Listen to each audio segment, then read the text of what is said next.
Hello, how are you? Today I'm going to tell you 10 signs that you're consuming too much salt. You might not be one of those people who always has the salt shaker on the table, adding salt to your food, but your diet and lifestyle could still be leading you to consume more salt than you realize. What are the signs that let us know there's really too much sodium, too much salt in our bodies? Stay with me until the end. You're going to love this video. First of all, if you're new here, take a moment to subscribe to the channel and turn on notifications. There are new videos here every day, and I know you won't want to miss them. Taking care of the amount of salt, of sodium that we consume daily is extremely important, not just for blood pressure and cardiovascular health, but for the overall well-being of our bodies and our health in general, for the proper functioning of our organs, our kidneys, our brain. So it's very important to pay attention to the signs our body gives us to know if we're consuming too much salt. Let's start with our list and see if you have any of these signs right now. The first sign is swelling. When we mention this, many people say they're not swollen because their pants still fit. Everything seems fine, they can't notice it, their face isn't puffy. But if you want to know right now, do a test at home to see if you're swollen or not. Stand up and press on the bony part on top of your foot. It has to be on a bony platform where there's bone. It can't just be on the soft skin. Press down a bit, hold for about 4 seconds, then release, and see if what we call pitting forms. That's when a depression remains, which shows there's a type of interstitial edema there, related to an accumulation of liquid and fluids.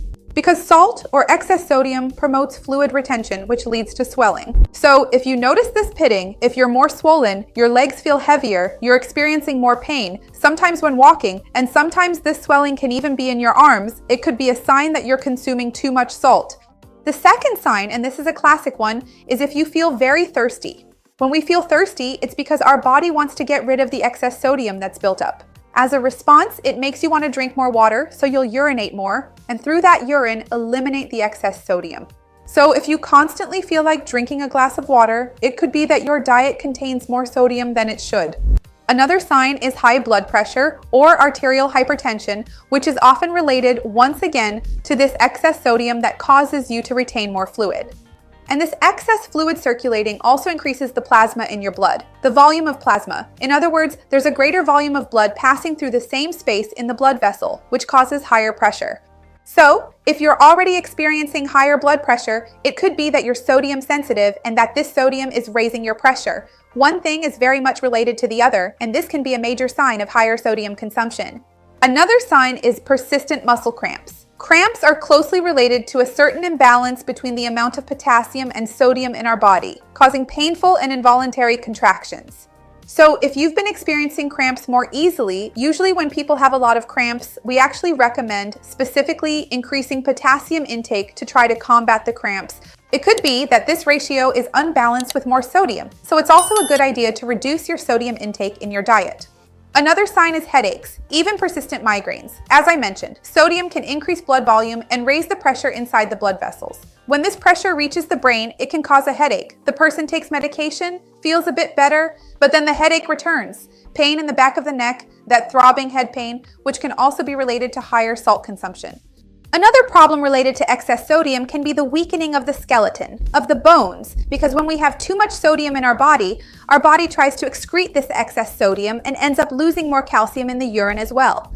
And calcium is a mineral that normally helps make our bones and teeth stronger. So if you already consume a lot of salt on a daily basis, this increased excretion of calcium in the urine can also harm your teeth, making them more fragile, and your bones, causing osteoporosis, osteopenia, or some kind of problem related to your skeleton. Another sign you should watch out for is if you feel a lot of discomfort in your stomach, gastritis, or in some cases even stomach ulcers, because excessive salt intake makes the stomach lining much more sensitive and leaves it more irritated and inflamed, which can lead to one of these problems I mentioned. Another sign is kidney problems. We already know that the more salt we consume, the greater the loss of protein through urine. And losing protein through urine is a major complication for kidney diseases and can be a risk factor for kidney stones. So if you have any kind of kidney problem, obviously it's important for you to consume less salt and be aware that consuming too much salt can cause some kind of kidney issue. It's something where one depends on the other, so it's really important for you to take care in this regard. Another sign that's related to your habits, not necessarily your body, but something we really need to pay attention to, is when you consume a lot of processed foods. Canned foods, foods in brine, pickled foods, processed meats, smoked or salted meats, all of these usually have a large amount of salt in their composition. And if you consume a lot of these foods, it's likely that your salt intake is above the recommended amount. And the last sign, but not least, is that you put salt on everything. Someone else tastes your food and says it's too salty. You're cooking and add salt 2 or 3 times to the pot, or when you get food from a restaurant or someone's house, the first thing you do is add salt before even tasting it. Is it that everyone else eats food with little salt? Or is it that your palate has just gotten used to too much salt? Sometimes people are looking for more seasoning, more flavor, and they add salt. But if they used herbs, garlic, onion, a good fat like olive oil to add more flavor, or even a squeeze of lemon or some vinegar, it would bring the flavor they're looking for without needing to add more salt. So think about that next time. Is the food you're eating too salty? If you want to know more tips on how to lower your blood pressure naturally, the best foods, teas to consume, I have several videos here on the channel about how you can control your blood pressure naturally, without necessarily using medication. But remember, if you've already seen a doctor and they've prescribed you medication to control your blood pressure, never stop taking your medication on your own, because that could pose a risk to your health. Let me know down below in the comments then, which of these signs you've noticed in yourself related to increased salt intake, whether it was one of these habit-related signs, like your eating habits or the amount of salt you use, or if it was a clinical sign.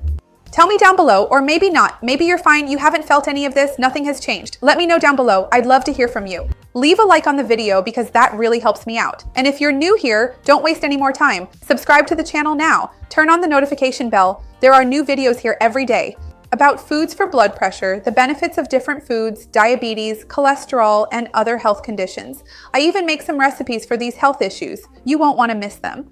See you next time. Bye.